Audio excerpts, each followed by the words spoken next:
All right, so you're thinking about getting forklift certified in Alabama, and you're probably wondering, how does this whole thing work? Well, you are in exactly the right spot. Over the next few minutes, we are going to break down everything you need to know step by step. Our goal? To get you on the path to becoming a safe, confident, and certified operator. So let's just dive right in. Okay, first things first. Let's tackle the one question that seems to trip up just about everybody. You know how some states have their own very specific workplace safety plans, right? So it's a totally fair question to ask, does Alabama have its own special rules for forklift training? And the answer is a big, simple no. Honestly, this is probably the biggest myth we're going to bust today. But it's not enough to just know the answer, right? Let's dig into why that is. So, to make sure this all makes perfect sense, here's the game plan. We're going to start with the law, who's actually calling the shots. Then we'll look at the different paths you can take for training. After that, we'll get into the nitty-gritty of what that training looks like, why your employer's so important in this process, and finally, how to keep your skills sharp and your certification current. All right, kicking things off with Section 1, the law. Think of this as learning the rules of the road before you even turn the key. And this is the key part, it's not Alabama that's setting the standard here. Here's the deal, and it's super important. Alabama doesn't have its own state-level OSHA plan for private businesses. What that means is the whole state falls under the federal OSHA umbrella. The specific rule you need to know is 29 CFR 1910.178. You can think of that as the official playbook for pretty much every employer in Alabama. And that brings us to a really important point about what forklift certification actually is. A lot of people think it's like a driver's license that you get from the state, but it's not. Not at all. It's actually your employer's official seal of approval saying, yep, we've trained this person, we've watched them, and they are good to go on our equipment in our workplace. That's a massive difference. Okay, moving on to Section 2. Now that we've got the what figured out, that it's all about federal rules, let's talk about the how. So where do you actually go to get this training started? When it comes down to it, you've basically got two main paths to choose from. First, there's company-sponsored training. This is awesome because it's done right there on site and it's totally specific to the equipment and the environment you'll be working in. Then you've got your independent training schools. These are a fantastic option if you're just starting out and want to build a solid foundation of skills before you even start looking for a job. But here's the thing to remember. Getting that certificate from a school is a great first step, but it's not the finish line. The final piece of the puzzle, well, that always comes from your employer. Okay, let's get into the heart of it in Section 3, the 3 parts of training. And here's the thing, it doesn't matter which path you take, company or school.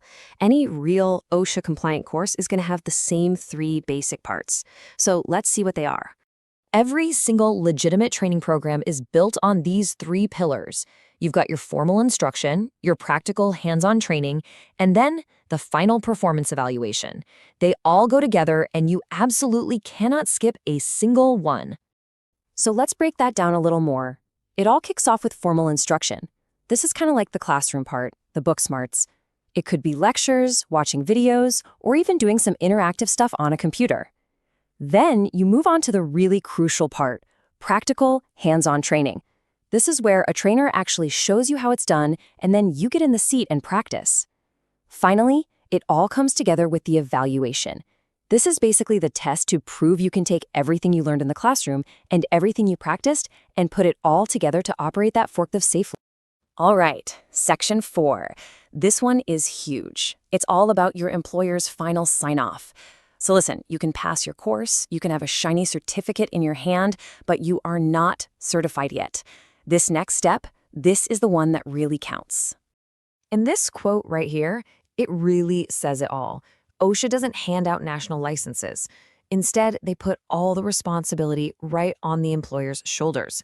It's their job, their legal duty, to make sure you're properly trained and evaluated for that specific job and that specific site. So think about it this way. You could walk into a new job with a certificate from the best forklift school in the entire state. That's great, but your new boss still has to personally watch you operate their forklift in their warehouse with their specific challenges.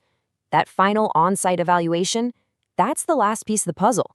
That's what officially makes you certified for that particular job.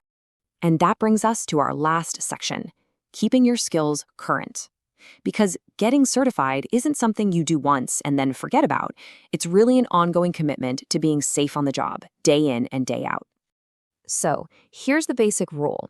At the very least, every single operator has to get refresher training and be reevaluated every 3 years. That's the magic number, 3 years. Definitely one to remember. But, and this is a big but, that 3-year mark is just the deadline. There are a bunch of things that can trigger the need for a refresher course way sooner. Like if you're seen doing something unsafe, or you're in an accident, or even just a near miss, boom, it's time for a refresher. Or maybe you get assigned to a totally different type of forklift, or the layout of the warehouse changes. Anytime something significant changes, your training needs to be updated too. It's all about making sure your skills are always a perfect match for the job you're doing right now. Okay, I know we've gone over a lot, so let's boil it all down to the key takeaways. The big things you absolutely have to remember. Number 1, certification is employer-based, not state-issued. Number 2, Alabama follows the federal OSHA rules, period. 3, training always has those 3 parts: instruction, practice, and an evaluation. 4, you've got to get refresher training at least every 3 years. And finally, number 5, that final sign-off from your employer on their equipment is absolutely mandatory. And that's pretty much the whole story. That's your roadmap to getting forklift certified in Alabama. The path is all laid out for you, from knowing the law all the way to keeping your skills fresh. So now, the only real question is, what's your first step going to be?